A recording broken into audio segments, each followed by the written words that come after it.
할렐루야. 오늘도 함께 마태복음 말씀 묵상하는 모든 분들을 환영합니다.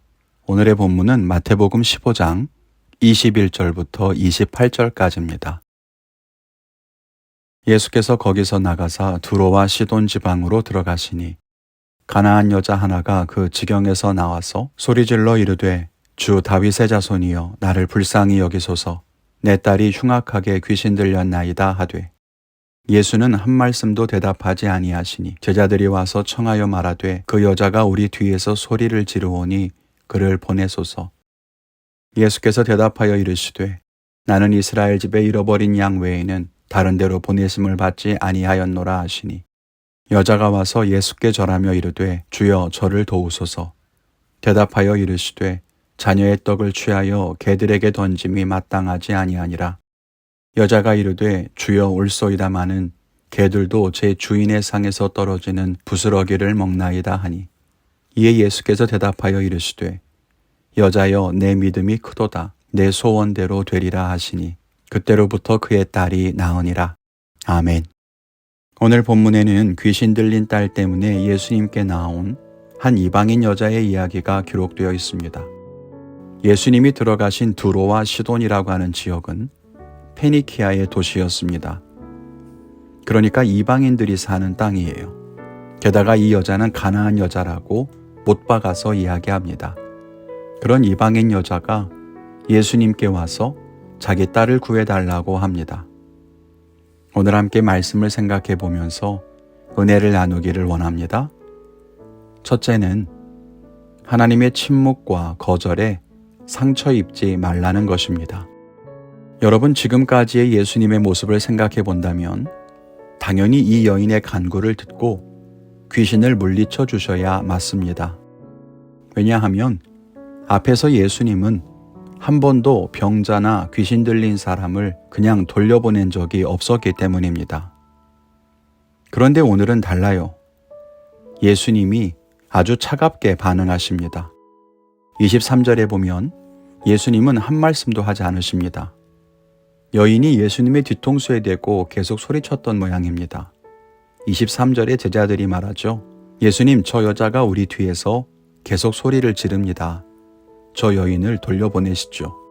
그렇게 말할 정도로 여인은 계속 예수님께 도와달라고 외쳤던 모양이에요. 그런데 예수님은 나는 이스라엘 집에 잃어버린 양 외에는 다른 데로 보내심을 받지 않았다. 그렇게 답하십니다. 그 말의 뜻은 무엇입니까? 예수님이 유대인들을 위해서 왔지 다른 이방인들까지 내가 도와줄 이유가 없다는 것입니다.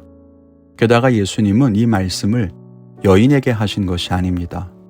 제자들이 저 여자를 돌려보내자고 하자 제자들에게 주신 말씀입니다. 그 여자 들으라고 대놓고 무시하면서 나는 이방인에게는 관심이 없다.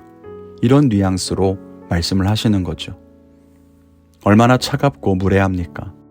그런데 이 여인은 그 말을 듣고도 다시 예수님께 나와서 그 앞에 무릎을 꿇고 도와달라고 다시 말합니다. 예수님이 이번에는 대놓고 여인에게 말씀합니다. 자녀의 떡을 취해서 개들에게 주는 것이 옳지 않다. 은혜는 유대인들의 것이다. 유대인들이 받을 은총을 이방인에게 줄 이유가 없다는 것입니다. 그런데도 여인은 물러서지 않습니다. 예수님의 말씀이 맞는데 개들도 상에서 떨어지는 부스러기는 먹습니다. 그렇게 말하죠. 은혜의 그 부스러기라도 달라는 겁니다. 중요한 것은 이때 이 말을 듣고 예수님이 너의 믿음이 크다고 하시며 그 딸을 고쳐주십니다. 오늘 이 본문에서 중요한 것은 예수님의 태도가 아닙니다. 우리가 바라봐야 하는 것은 여인의 태도예요. 예수님이 왜 그렇게 차갑게 여인을 대하셨는지는 알 수 없습니다. 숨겨진 뜻이 있는 건지 우리는 몰라요. 중요한 것은 이 여인은 예수님이 자기의 부르짖음을 듣고도 모른 척 하셨을 때에도 너에게 줄 은혜가 없다고 거절하셨을 때에도 예수님을 떠나기는커녕 그럴 때마다 더 예수님 앞으로 가까이 나아갔다는 것입니다. 우리도 그래야 합니다. 때로 기도할 때 하나님이 침묵하실 때가 있습니다. 때로는 우리에게 응답하시기를 거절하는 듯한 그런 느낌이 들 때가 있습니다. 그럴 때 우리는 상처를 받기 쉽죠. 그러나 그것이 함정이라는 거예요. 우리는 하나님의 침묵과 거절에 상처받지 않아야 합니다. 그리고 더욱 주님께 가까이 나아가야 합니다. 하나님이 우리의 기도를 거절하실 수도 있고 오랫동안 침묵하실 수도 있습니다. 그러나 그럼에도 불구하고 하나님 곁에 더욱 가까이 나아가야 합니다. 왜냐하면 우리의 기도가 응답되지 않는다고 해도 결국 생명과 복은 하나님께 있기 때문입니다. 내 소원은 안 이루어질 수 있어요. 그래도 예수님이 내게 생명이 되시니 더 가까이 나아가야 합니다. 하나님이 내 기도를 거절하실 수도 있어요. 그래도 우리는 더 가까이 하나님께 나아가야 합니다. 하나님에게 소망이 있기 때문입니다. 우리가 그런 믿음을 가질 수 있기를 바랍니다. 둘째는 진짜 큰 믿음을 가지라는 것입니다. 예수님은 이 여인의 태도를 보시고 말씀하십니다. 너의 믿음이 크다. 이 여인은 큰 믿음을 가졌습니다. 어떤 믿음이길래 크다고 할까요? 이 여인이 다른 사람들보다 큰 기적을 바랐기 때문일까요? 아니면 다른 사람들이 믿는 것보다 예수님을 더 잘 이해하고 더 잘 믿었기 때문입니까? 아니에요. 이 여인을 향해서 그 믿음이 크다고 한 이유는 하나님이 거절하고 응답하지 않을 때에도 끝까지 하나님께로 나아가 포기하지 않고 인내하며 간구하는 믿음을 가졌기 때문입니다. 이것이 큰 믿음입니다. 우리에게도 이런 믿음이 있어야 합니다. 우리 성도님들이 정말 큰 믿음을 가졌으면 좋겠습니다.